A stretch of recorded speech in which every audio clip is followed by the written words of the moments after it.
SEC registered investment advisor. SEC registration does not constitute nor endorse of the firm, nor does it indicate that the advisor has attained a particular level of skill nor ability. Investing involves risk of loss. Insurance, consulting, and education services offered through Diamond Life Planning is a separate and unaffiliated entity from Simplicity Wealth. This information is provided as a general information that is not intended to be specific financial guidance. Before you make any decisions regarding your personal financial situation, you should consult a financial or tax professional to discuss your individual circumstances and objectives. Welcome to the Rock My Finances show on K4HD Radio and Talk4 TV, where we put the fun in finance.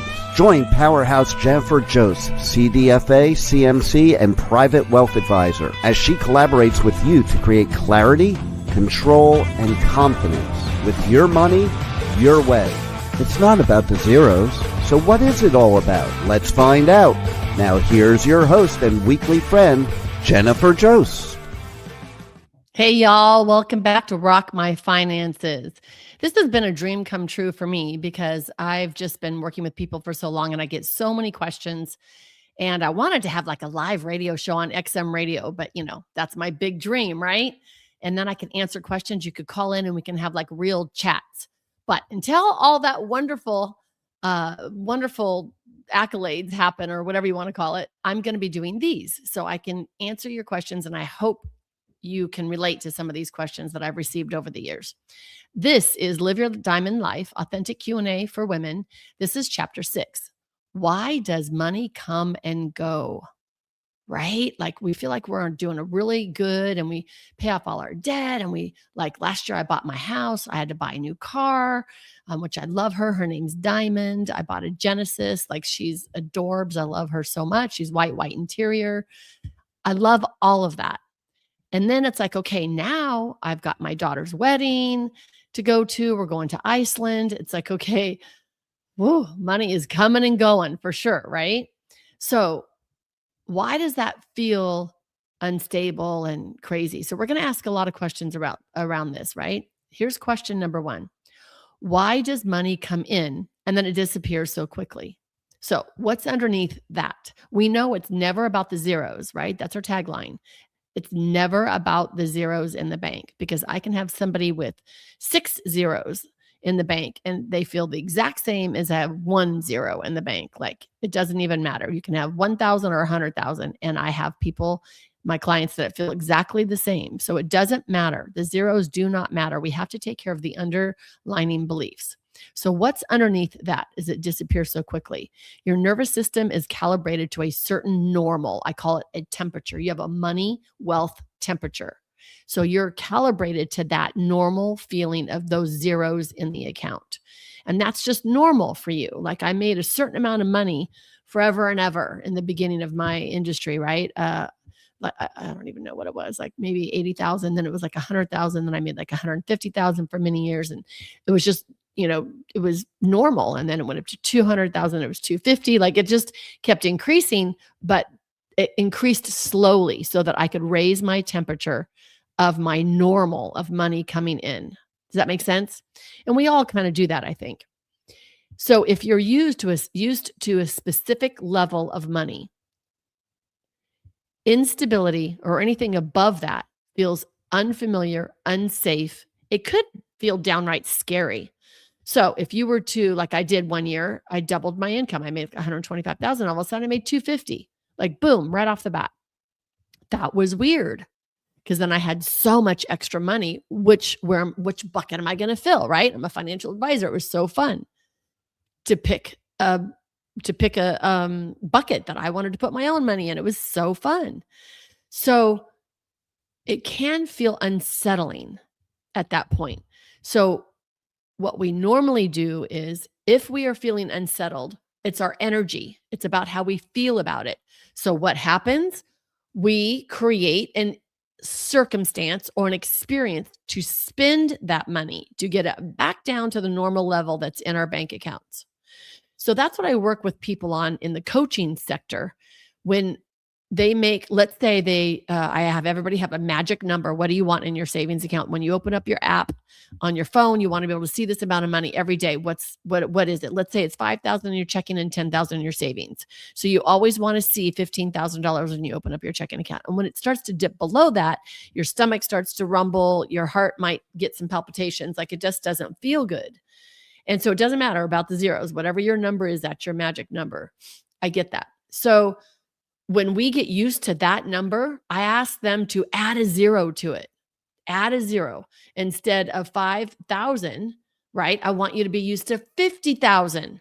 How does that feel? You want 50,000 in your savings account. Well, that just sounds astronomical, right?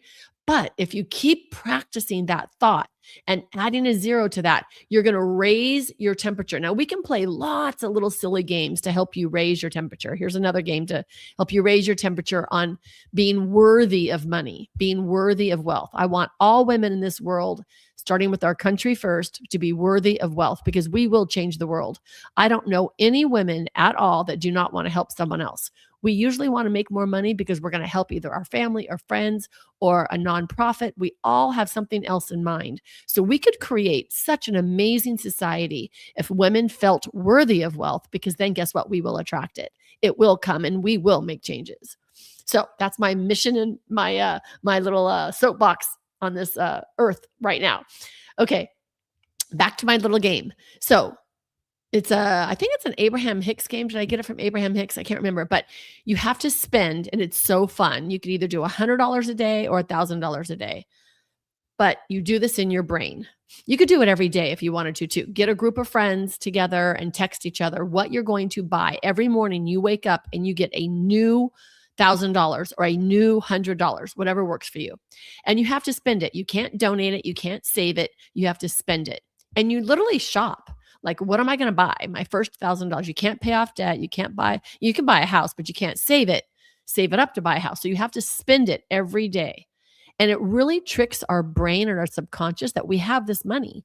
Our subconscious does not know that we don't have this money. So we're changing our new normal, because then when we get up to like, it increases $1,000 a day. So then the next day is $2,000. Then it's $3,000. Then it's $4,000. And it's like, oh my gosh, I don't even know how to spend $10,000 a day or $15,000 a day. Now I'm buying, what am I buying? Like, oh my gosh, there's so much things, right? So it's kind of fun, because then you really got to shop for it. So now you're shopping in these thousands of dollars that you've never done before, and it tricks your subconscious. It's really kind of fun. So if you want to raise your temperature, raise your normal that your brain is used to, add a zero to everything that you do. That's one thing. The next thing is, next time money comes in, pause. Don't move it. Don't do anything for at least 24 hours. Let it sit in the bank account. Keep looking at it. See that money come in. If it's cash, hold it, feel it, keep it visible. I have cash stashed all around my house. It could be $1 or $5, $20. Every time I open up a drawer or look at some, oh, there's no more money. Oh, there's more money. A purse, pockets, anything. It's okay. Because one of my mantras is money is everywhere. Money is everywhere. Money is everywhere, and it comes to me easily and effortlessly. That's my friend Denise's motto that she always has. I love it. Okay. We want to retrain our brain around taking our time to spend the money. So keep that in your account for a while and retrain that. All right. Question number 2. Why do I feel an urgency to spend or move money as soon as I get it? Because we feel like we got to do something with it now, right? It's in the bank account. It's you got a big fat bonus check. Or you got married and now you got a dual income. It could be anything. The urgency is often tied to past instability. If money didn't feel consistent growing up, then your system learned, use it now before it's gone. This creates a subtle panic response. So even when there's no actual threat at all and has nothing to do with your childhood, you could still feel that. So we want to calm our nervous system down. We want this money to be allowed to stay, because most of us want more savings. I think almost every person I ever meet always wants to increase their savings. So we want to say this money is allowed to stay. Take a breath, put our hand on our heart, put our hand on our chest. When we're teaching our system, there's no emergency. Everything is fine. I said in my last chapter, I go out and touch the soil every morning. It could be the sunset. You could see the sunset every night and say, everything is fine. This money is allowed to stay. Then the next step would be, my money makes money while I sleep. So even if it's in a money market making 0.01%, or like I have a great money market right now, whatever it might be, right? Our interest rates always change. So even if it's in something simple, making a little bit of money, it's still making money. So you can still say your mantra, my money makes money while I sleep. That's amazing. So that savings account's going to make you feel good to keep it there and keep it. And you're going to have more stability the more times you do this.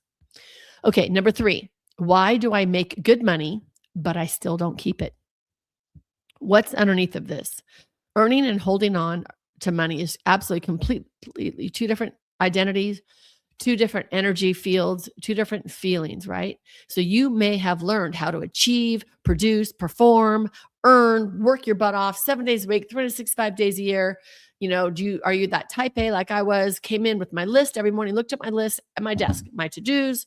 When I didn't finish those, that's my to-dos for tomorrow. Like, I am regimented, I'm rigid, and nothing gets in the way of my schedule. This is this, and I'm going to do this, this, and this. I'm going to make 10 calls before 10. I'm going to get through all of my to-dos. I'm going to talk to all my people, like very rigid, very getting things done.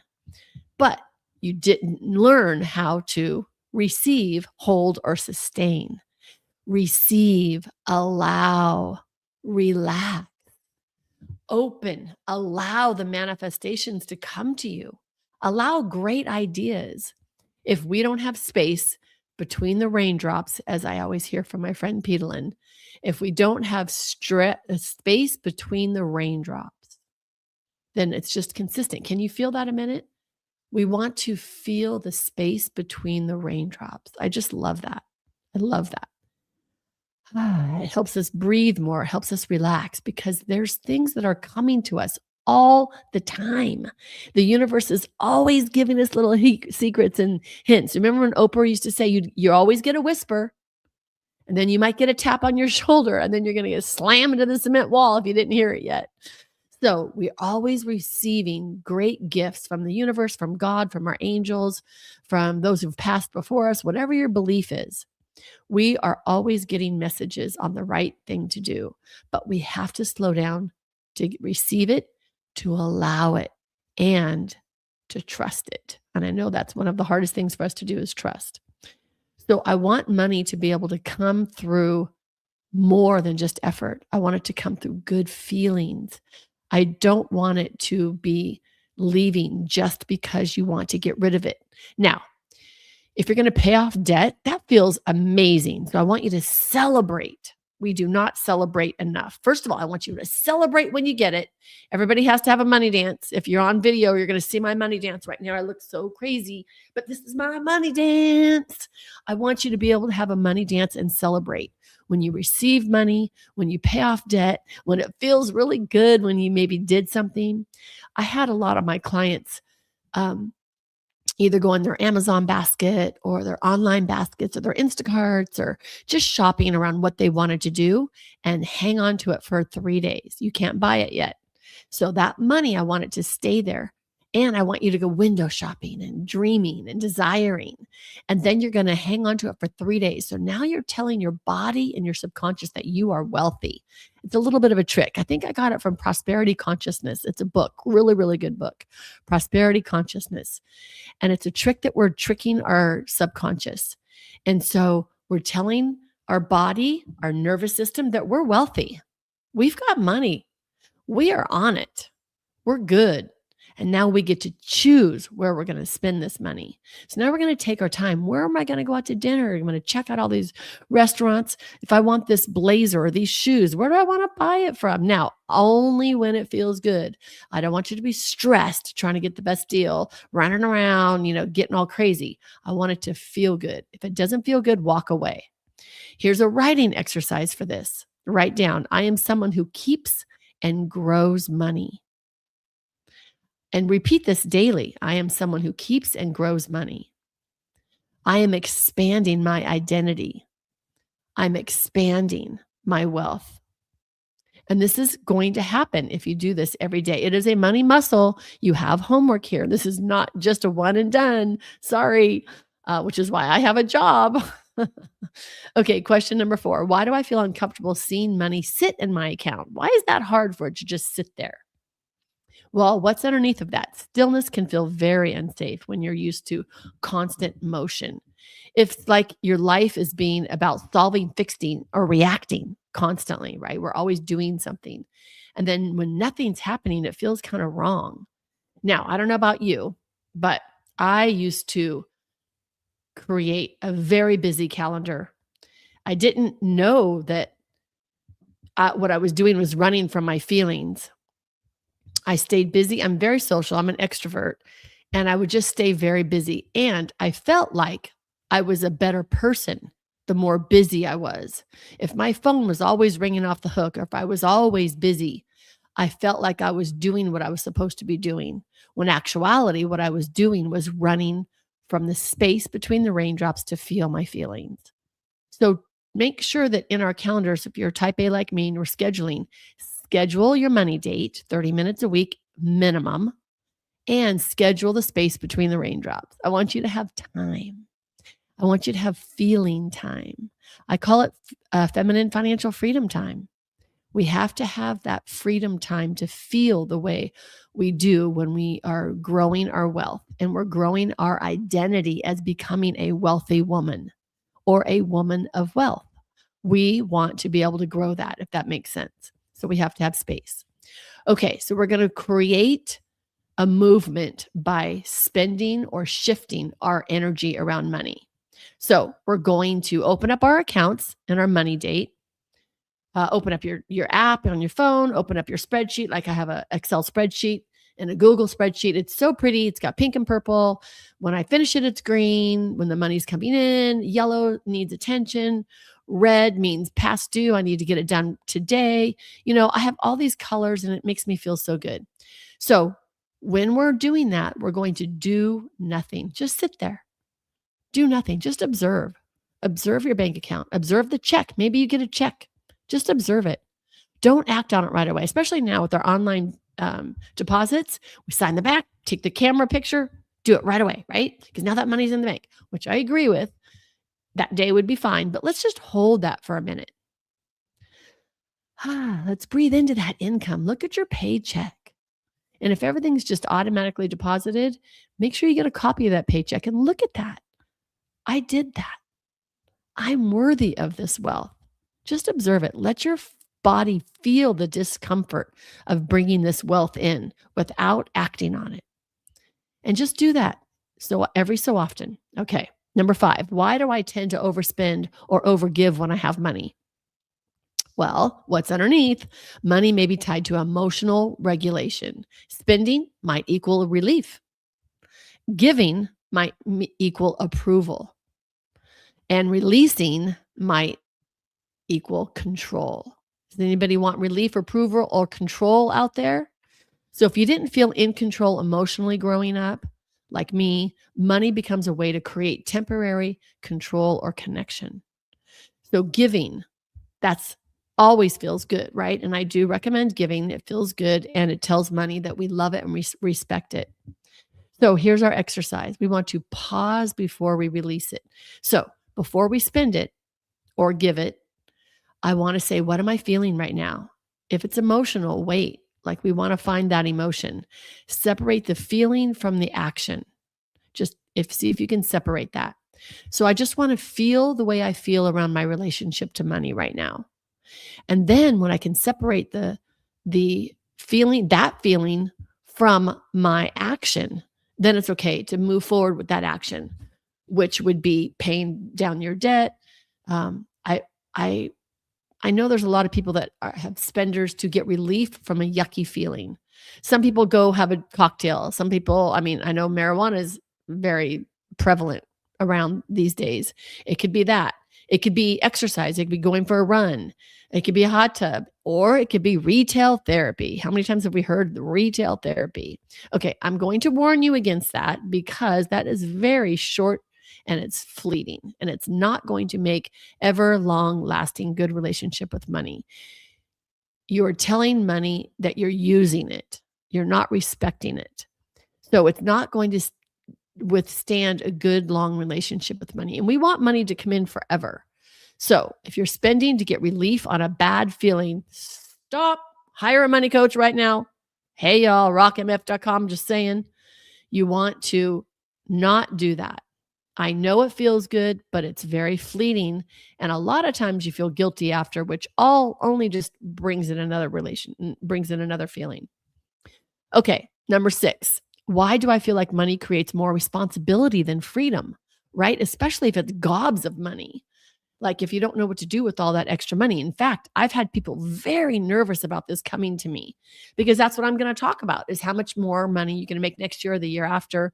And they're like, oh my gosh, I wouldn't even know what to do with that. And I'm like, dude, I got all the buckets you can put money into. Don't even worry. You go make that money and I will help you put it away for you. And I'll help you spend it because we all have to have a fun bucket always. So what's underneath of money creates more responsibility than freedom? Well, if you were taught that money comes from pressure, stress, obligation, then more money is going to feel like a burden, right? If your system avoids holding on to it and it will avoid feeling trapped. It's going to feel constricted. We don't want it. We want this to be freedom. We want it to feel amazing. So here's our exercise. We're going to write down in our money journal, money supports me by ... Money supports me by. Okay, it could be anything. Money supports me by paying for my housing, paying for my food, paying for my medical. Money supports me by helping me enjoy my life, buying my new house, buying my new car. Money supports me by coming in every month. Money supports me by growing in my savings account. We can come up with anything, but just write that down. Money supports me. And then list all the ways that money creates ease and joy with you, not the pressure part, but just the ease and the joy. You are rewiring the meaning of money. So the more time you spend with that in your money journal, the faster and quicker it's going to rewire. So why don't I feel like money creates more responsibility than freedom? It can. If you make a lot more money, you're going to need a CPA. You're going to need a trust to redo when you buy things. There's things that you're going to do, but that's fun. So we want to rewire that thought of money supports me by, and then list all the ways that money creates ease, non-pressure. We're just rewiring that. I hope that makes sense for y'all. Now, I do know that when you make a lot more money, yes, you're right. Things change. Your relationship with money change and things to do change. And I can tell you right now, it's fun. It's really fun. So if you're worried about more money coming in, then you better jump on a money coach call or something because we really need to switch that wiring because it's fun. Money is fun. It rocks. It's a blast. And it's so great. So let's change our beliefs because I want you all to be women of wealth. And I want you all to be able to say, I rock my finances. We appreciate you joining us today, and don't forget to subscribe to the Rock My Finances YouTube channel for more engagement and bonus content. Tell me, what is your money story? Let's find out with Jennifer right here on K4HD Radio and Talk 4 TV. It's not about the zero, it's about the F word, feelings. Feelings Jennifer can't wait to explore with you next week. Until then, let's all say, I rock my finances.